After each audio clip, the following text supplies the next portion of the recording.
untuk di IKN nanti. Nah, teman-teman sekalian yang saya hormati, ini adalah bagian dari proses yang sekarang bahkan pemerintah sudah membuat government teknologi. Maka kami bersama Pak Menkominfo ini dengan Dagri kemarin sangat padat sekali. Rapat 36 kali untuk menjembatani antara satu sisi Kominfo itu ada identitas digital, itu kewenangannya Kominfo, sementara digital digital ID itu Dagri dan Kominfo ini mesti ada titik temu untuk menangani ini. Alhamdulillah kita sudah ketemu SSU-nya Inapas dan seterusnya, tapi ini soal lain. Tetapi ini background ini menjadi penting karena sistem digital di pemerintahan IKN itu akan menjadi PR yang ada di depan mata yang nanti akan kita kerjakan.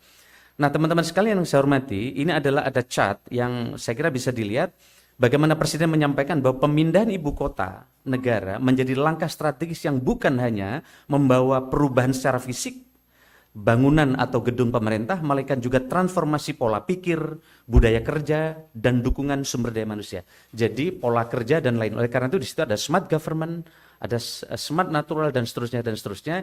Ini adalah bagian yang nanti akan kita eksekusi di lapangan. Nah, yang berikutnya adalah lalu bagaimana peran Kemenpan RB. Oleh karena itu kami terima kasih kepada Pak Wamen, terima kasih, begitu juga Pak Dirjen, karena Kominfo ini adalah menjadi pusat untuk memberikan informasi berbagai kebijakan pemerintah. Saya kira nanti bisa kita rutinkan beberapa kebijakan penting. Pertama, tugas Kemenpan adalah menyusun strategi pemindahan pegawai ASN ke IKN. Nah, strateginya seperti apa? Kami sudah siapkan di slide ini. Melakukan koordinasi yang diperlukan dengan kementerian lembaga yang terkait untuk memastikan kelancaran pemindahan ASN. Kemudian menyusun rekomendasi penentuan prioritas kementerian lembaga dan unit yang akan dipindahkan ke IKN. Jadi dulu ini saling dorong. Udah yang pindah kementerian ini dulu. Oh jangan, kamu dulu dan seterusnya. Akhirnya kita putus, kita koordinasikan, semua pindah. Tinggal eselon 1-nya siapa, eselon 2-nya siapa, dan seterusnya dan seterusnya. Yang ketiga adalah menyusun rekomendasi dan koordinasi dengan OIKN dan KL terkait dengan penerapan tata kelola pemerintahan digital IKN.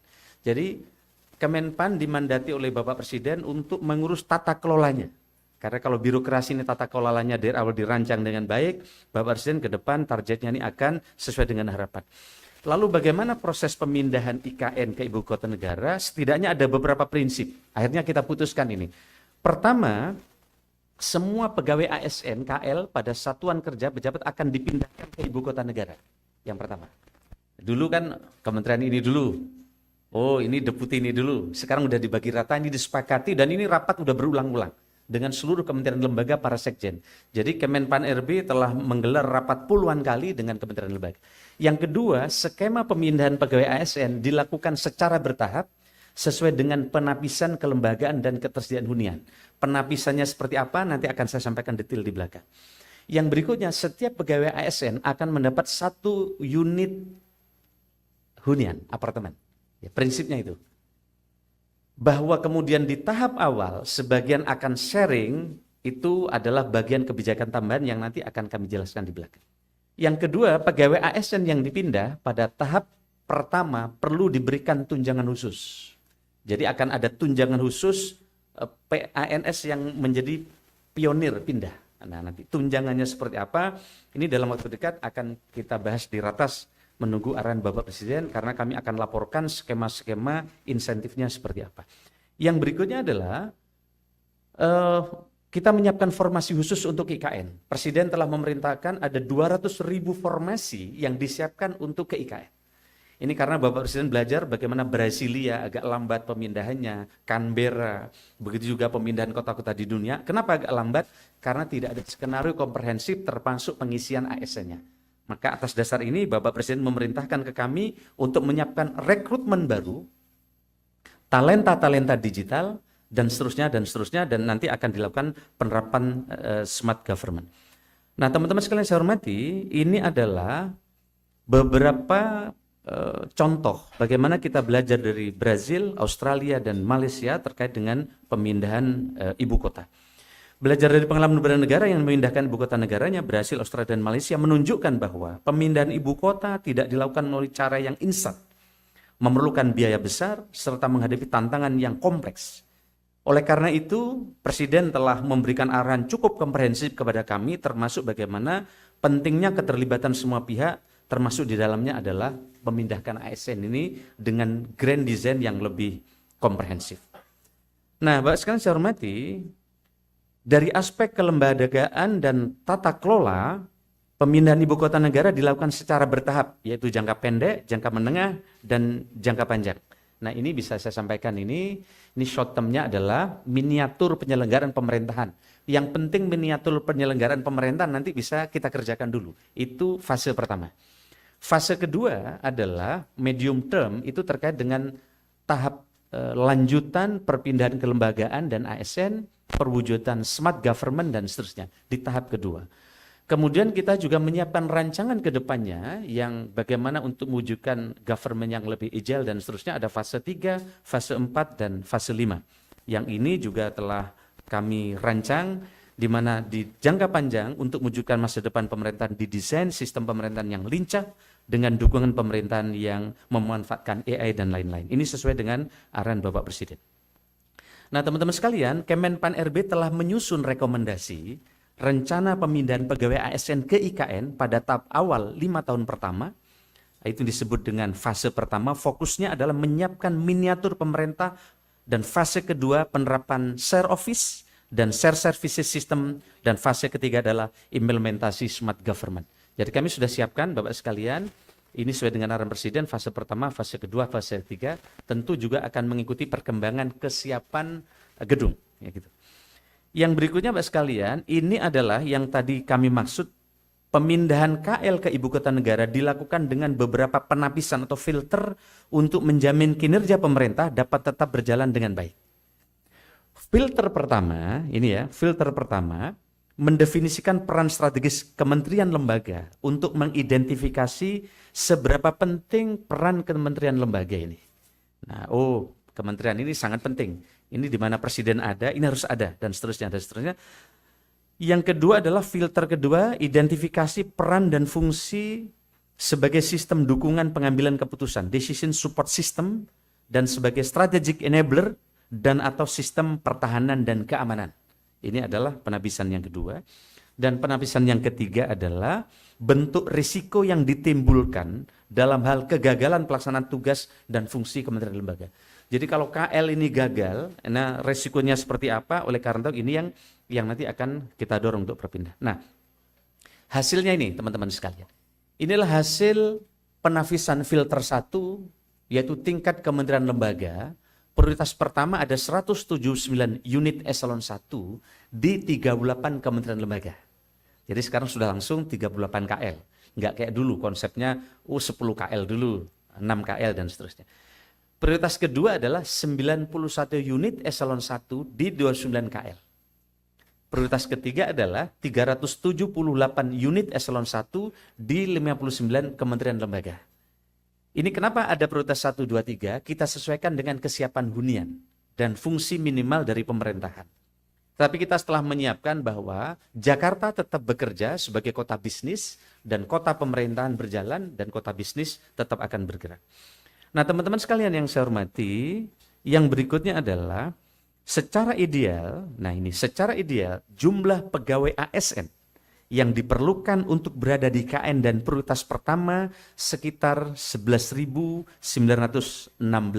pegawai. Namun demikian, pemindahan tetap disesuaikan dengan ketersediaan hunian dan infrastruktur IKN. Nah, oleh karena itu, kalau prioritas pertama itu ada 11.000 sekian. Prioritas kedua ada 6.000, prioritas ketiga 14.000. Jadi kita siapkan beberapa opsi dan kita terus mendapatkan update dari Menteri PU yang telah menyiapkan infrastrukturnya, dan kami terus berkoordinasi dengan OIKN sebagai otoritas untuk yang bertanggung jawab di IKN. Nah ini adalah teman-teman skenario yang kami sampaikan yang pertama kali saya kira di forum yang seperti ini secara komprehensif di Kemenkominfo. Lalu yang berikutnya adalah terkait dengan rencana pengisian ASN di IKN, ini penting. Selain pegawai ASN yang dipindahkan dari Jakarta ke IKN, pengisian pegawai ASN di IKN juga berasal dari formasi CPNS khusus IKN tahun 2024. Jadi ketika kami lapor kepada Bapak Presiden bahwa tahun ini kami lapor diperlukan rekrutmen fresh graduate, karena selama ini lebih banyak P3K. Maka saya dikomplain oleh fresh graduate, Pak Menteri, emang republik ini republik honorer katanya. Nah, padahal kami ini anak baru lulus, siap mengabdi kepada bangsa dan negara. Kapan kami diberi formasi? Formasinya kan biasanya cuma kecil, paling cuma 6.000, 10.000. Nah, setelah kita hitung berapa yang pensiun 5 tahun lalu dan 5 tahun yang akan datang, maka kita mendapatkan data secara komprehensif, kita membutuhkan kurang lebih 600.000 fresh graduate. 600.000 fresh graduate ini adalah anak-anak muda yang nanti akan oleh tes seleksi terbuka, transparan, tidak ada lagi ada istilah orang dalam. Ya, tidak ada lagi ada istilah ASDP, anak saudara dan ponakan. Karena di situ semua sistemnya CAT. Maka KPK, kemudian Kejaksaan juga ikut tes di tempat kami. Termasuk juga Kemlu. Dan ini kemudian Bapak Presiden memerintahkan kepada kami diminta mempersiapkan dari 600.000 itu ada 200.000 ASN yang akan masuk ke IKN. Jadi sejak dia daftar langsung dia ngisi akan ke IKN. Jadi tidak ada lagi nanti menolak untuk pindah ke IKN. Dan syaratnya sangat ketat, mereka adalah yang punya multitasking dan seterusnya dan seterusnya. Ini adalah ASN sektor pusat, formasi khusus IKN 2024, kemudian kuota khusus putra-putri terbaik. Nah, kami juga dalam waktu dekat, Presiden prinsipnya setuju, tinggal persentasenya akan dibawa di ratas, karena nanti persaingan sangat ketat untuk masuk ke IKN, peminatnya, trennya sangat banyak. Nah ini kan banyak yang tanya ke saya, Pak, katanya banyak yang nggak mau pindah ke IKN. Padahal justru secara informal, bahkan yang formal ke saya, banyak yang mereka tidak masuk dalam skenario pemindahan ke IKN, minta dipindah ke IKN. Ada dokter, ada profesional, latar belakangnya yang mereka kemudian di ASN, dan ini menurut saya sesuatu yang menggembirakan. Nah, kita sedang akan membuat kebijakan, persisnya nanti akan diputuskan di ratas, akan ada persentase khusus putra-putri Kalimantan di dalam formasi CPNS ini. Saya khawatir kami kalau diserbu oleh semua se-Indonesia, jangan-jangan nanti grade-nya mereka sangat tinggi, maka sebagian teman-teman tidak mempunyai tempat untuk partisipasi di pegawai di IKN. Oleh karena itu nanti akan kita siapkan persentase berapa dari wilayah Kalimantan. Kemudian mutasi pegawai ASN Pemda wilayah Kalimantan Timur.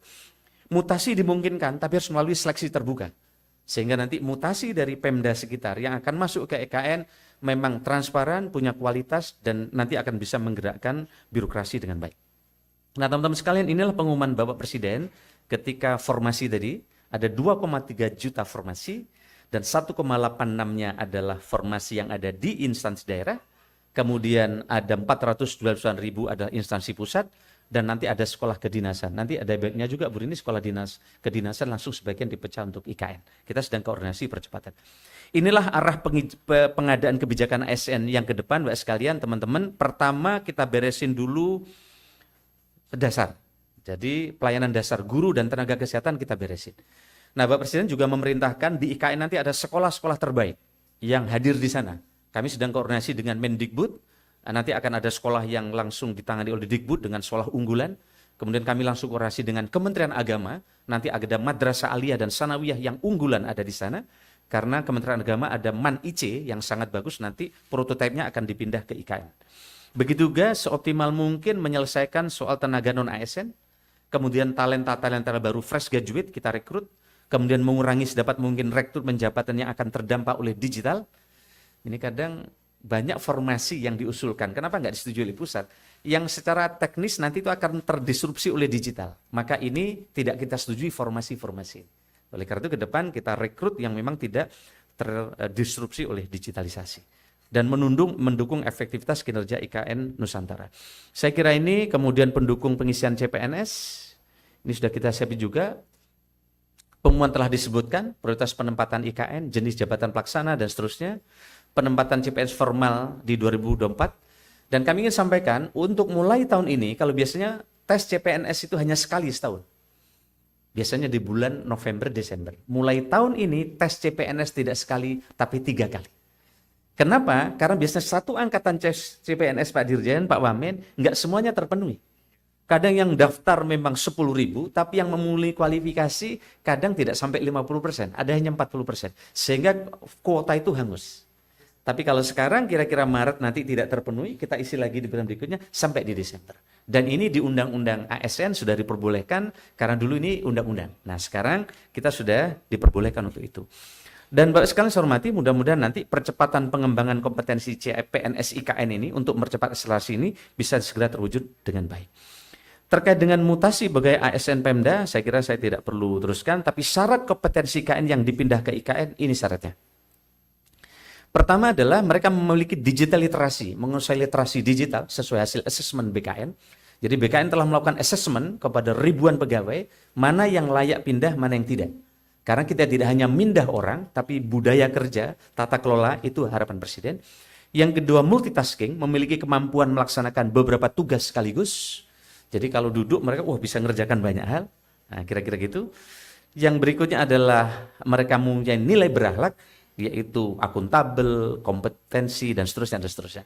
Yang adaptif, kolaboratif, kemudian menguasai substansi menghadapi prinsip ibu kota negara. Ini beberapa hal, Bapak sekalian saya hormati. Nah, ini adalah progres kesiapan hunian di IKN di 2024. Nah, di 2024 kita koordinasi terus dengan Menteri PUPR, targetnya 47 tower. Satu tower diusi kurang lebih 60 unit, satu unit itu kurang lebih 90 meter. Jadi yang pindah tahun pertama ini akan dapat fasilitas, menurut teman-teman, ini pertama towernya bagus. Terus gede, bayangkan 98 meter, jadi cukup luas. Dan sangat bagus juga view-nya kemarin kita lihat, bahkan Presiden udah top up kemarin ya. Total tower 47, ini untuk KSN 29 tower, TNI Polri 18 tower. Total 2.820 unit, di mana untuk KSN 1.740, TNI Polri 1.080 tower. Nah, ini adalah jumlah hunian ASN dan Agustus 14 tower dan 840 unit dan seterusnya dan seterusnya. Terkait dengan alternatif mekanisme pemindahan ASN Ibu Kota Nusantara, kita juga sudah siapkan. Begitu juga alternatif mekanisme pemindahan, next slide, kita juga sudah siapkan dari Kemenpan RB dan seluruh tim. Slide-nya saya minta digeser lagi. Begitu juga terkait dengan penerapan smart government di IKN juga kita telah siapkan kondisi saat ini, sistem kerjanya, dan seterusnya, dan seterusnya. Begitu juga penerapan set office, target penerapan set office di Ibu Kota Negara 2024 kita juga sudah siapkan, mulai ruang kantor, infrastruktur, jaringan, aplikasi, ini sudah kita koordinasikan terus, termasuk fasilitas pendukung, kemudian sistem kerja, yang nanti, ini sistem kerjanya juga nanti sedang kita putuskan dalam tidak terlalu lama. Kemudian 4 langkah percepatan transformasi digital pemerintah. Ini mulai pembangunan IKN sebagai kota cerdas berkelanjutan. Kemudian penguatan OIKN melalui PMU transisi perpindahan ke IKN. Kemudian percepatan pembangunan smart government sebagai fokus awal perpindahan ke IKN. Dan percepatan persiapan kementerian lembaga untuk perpindahan tahap awal ke IKN. Inilah peran OIKN dalam pemindahan transisi. Beliau menyampaikan bahwa saya membayangkan bahwa kalau kita bisa mengintegrasikan dan mengkoordinasikan seluruh sumber daya lintas sektor, maka lompatan itu akan terjadi dari negara yang kategorinya para kembang untuk masuk ke negara maju. Saya kira ini arahan Bapak Presiden waktu itu. Mbak sekalian, saya kira ini nanti kalau ada pertanyaan-pertanyaan kami akan sampaikan kalau bisa kami jawab. Terima kasih teman-teman sekalian. Baik, rekan-rekan media, pertanyaan diajukan, mohon tidak terlalu panjang, singkat dan jelas, dan nanti sebutkan nama dan dari media mana. Kesempatan pertama kami berikan. Sekali lagi, rekan-rekan media yang mau bertanya, kesempatan pertama dari media mana? Baik, mohon mikrofonnya. Bapak, saya Erik dari NHK. Di sebelah sini. Izin Pak. Agak maju Mas, nama dan dari media mana? Saya Erik Pak dari NHK Jepang. Izin mau penegasan aja Pak, untuk fase pertama itu pemindahannya timeline-nya kapan Pak? Apakah memang Oktober atau kapan tahun ini? Terima kasih. Baik. Ada lagi yang lain? Oke, pertanyaan kedua. Kita kumpulin pertanyaan dulu, 3 pertanyaan kalau begitu ya Pak Menteri. Ya. Pertanyaan kedua, sebelah kanan Pak. Nama dan dari media mana Mas?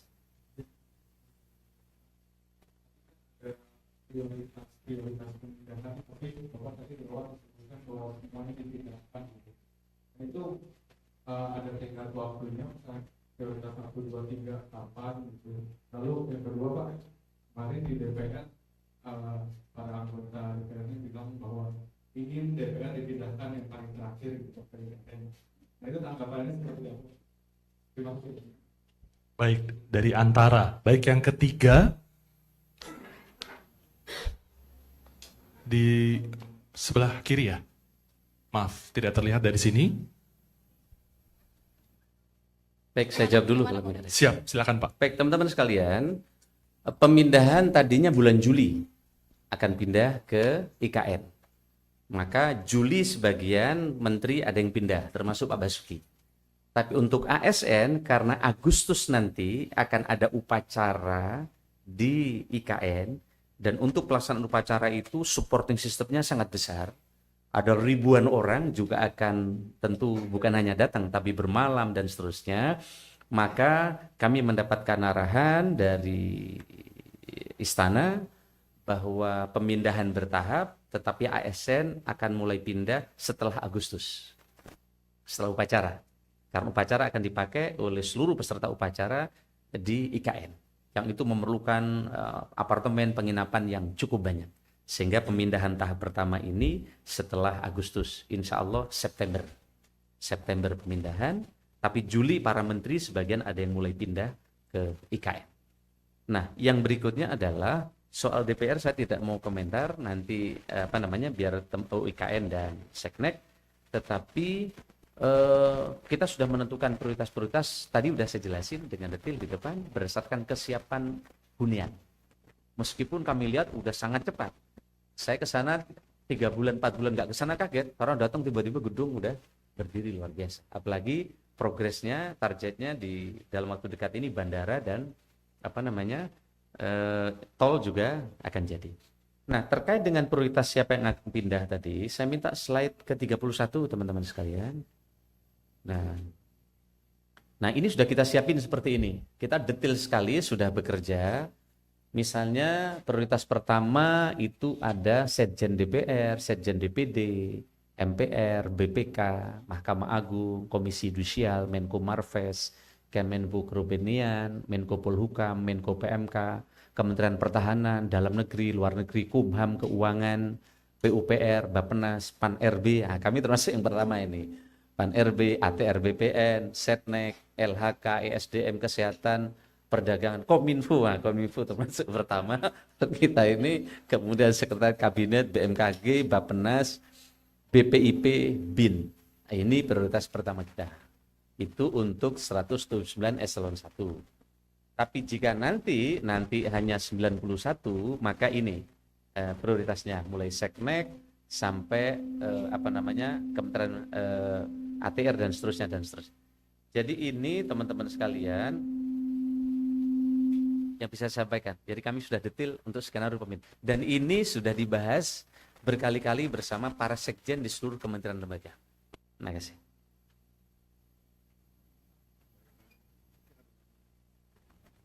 Satu lagi kalau begitu teman-teman. Ya Mbak, dari mikrofonnya mungkin panitia boleh. Di sebelah kiri ya Pak Menteri, nama dan dari media mana Mbak? Silakan. Izin Pak Mawar dari Harian Kompas. Pak, tadi sempat disinggung terkait tunjangan khusus gitu ya Pak yang akan disiapkan bagi pionir gitu Pak. Itu tunjangan khususnya ini seperti apa gitu Pak, dan mungkin anggaran yang disediakan berapa sih Pak? Terima kasih. Baik, terima kasih. Ada lagi? Satu pertanyaan lagi boleh? Rekan-rekan media. Ya, di sebelah kiri masih Pak Menteri. Nama dan dari media mana Mbak? Selamat pagi Pak, dari Garuda TV.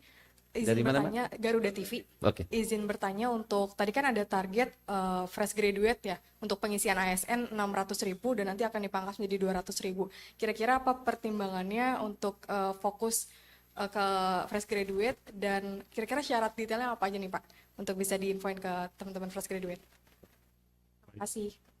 Dua pertanyaan dulu Pak Baik, Menteri. Baik. Ya, silakan Pak. Teman-teman saya minta yang slide beberapa tunjangan pindahan yang secara umum. Nah, Bapak sekalian yang saya hormati, jadi nanti mulai kepindahan, pengepakan barang, transportasi dan seterusnya, itu akan dibantu. Satu ASN biaya pengepakan, kemudian pasangan ASN biaya tunggu, kemudian ada asisten rumah tangga, itu biaya transportasi dan seterusnya. Nah, untuk insentif khusus biaya terkait dengan tunjangan pionir, saya belum bisa umumkan di tempat ini karena masih nunggu ratas dalam waktu dekat. Tapi kita sudah simulasikan secara lebih komprehensif. Oh, kalau ini kan beda-beda. Ada kementerian lembaga yang tukinnya masih 80%. Ada yang tukinnya 70%. Ada juga kementerian lembaga yang tukinnya udah 100%. Itu mempengaruhi nanti selisihnya ini untuk kita jadikan tunjangan pionir. Jadi tunjangan pionir kita siapkan, pasti ini akan menarik, tapi belum bisa kami sampaikan karena saya masih harus lapor di ratas. Mudah-mudahan minggu depan setelah rapor di ratas, saya kira nanti bisa laporkan kepada teman-teman. Tapi skemanya sudah kami siapkan. Yang berikutnya terkait dari Roda TV, kenapa fresh graduate? Karena selama ini justru lama sekali kita tidak merekrut fresh graduate. Kita selesaikan P3K saja, itu kemarin 2,3 juta. Gede sekali. Nah, fresh graduate kenapa tidak kita rekrut selama ini? Karena kita ingin selesaikan teman-teman yang mengabdi di P3K, yang udah puluhan tahun tapi belum terangkat. Tapi kita sudah siapkan skema, ada P3K penuh waktu dan paruh waktu. Dan atas dukungan DPR di jalan tengah, dan sekarang makanya alhamdulillah ini jadi solusi. Tapi pada saat yang sama sudah lama sekali anak-anak yang punya kapasitas ahli IT, hukum, ekonomi tidak punya kesempatan di sini. Maka tahun ini kita buka, tapi dengan seleksi yang amat sangat ketat. Sehingga tidak ada lagi jadi PNS ini hanya orang dalam. Kalau bapaknya pegawai, anaknya jadi pegawai, nggak ada lagi. Sekarang semua orang punya kesempatan yang sama. Maka kemarin saya senang ada anak desa tiba-tiba menjabat di posisi tertentu karena sekarang punya kesempatan yang sama. Saya kira ini adalah komitmen pemerintah untuk menghadapi Indonesia Emas dengan menyiapkan SDM, dan pada saat yang sama pemerintah sedang menyiapkan apa yang disebut dengan sistem pemerintah berbasis elektronik. Kenapa? Nah, ini mulai bulan depan, ini sekarang sudah proses. Formasi sudah ada, sekarang sudah kita koordinasi terus, tapi kita akan pelototi. Kadang KL tuh nakal, yang diusulkan formasi yang justru nggak diminta ke IKN. Kalau nggak ada kita kembalikan. Maka siang nanti setelah ini kami akan zoom dengan BKN, saya minta dipelototi lagi kementerian lembaga berapa yang sudah akan dimasukkan ke IKN. Nah kalau enggak nanti hanya untuk kantor di Jakarta, padahal kita ini harus menyiapkan formasi ke IKN. Jadi kontraknya 200.000 dari sekarang formasi IKN. Tapi menarik, kemarin saya dapat dari Pak Basuki, anak-anak muda PU yang sekarang di sana, katanya Pak Basuki nggak mau pindah ke Jakarta. Yang sekarang jadi tim. Kenapa? Di sana nggak ada kemacetan. Anak yang tadinya tinggal di Bogor, di Kerawang, setiap pagi macet. Di sana nggak ada kemacetan. Apalagi sampai kemarin mobil listrik semua sedang didesain, sehingga di sana sebagus apapun Pak Wamen punya mobil, tapi kalau nggak listrik nggak bisa masuk ke sana. Nggak bisa masuk ke sana. Dilarang masuk. Jadi teman-teman bisa menyaksikan kota sehat seperti apa yang nanti sekaligus menjadi kota cerdas. Cukup? Baik. Terima kasih sekali lagi rekan-rekan media. Baik teman-teman sekalian, saya ingin tutup dengan pantun. Burung Raja Wali terbang mengudara, terbang menari mengitari buana, memulai kemajuan di Nusantara, masyarakat sejahtera dan bahagia. Terima kasih, selamat pagi, kurang lebihnya saya mohon maaf. Terima kasih Pak Dirjen, Pak Wamen, terima kasih yang telah memberikan kesempatan. Ini sebelah kiri ini Bu Sesmen Pan RB, terima kasih juga semua teman-teman. Wallahul muwaffiq ila aqwamit thoriq. Selamat pagi. Assalamualaikum warahmatullahi wabarakatuh.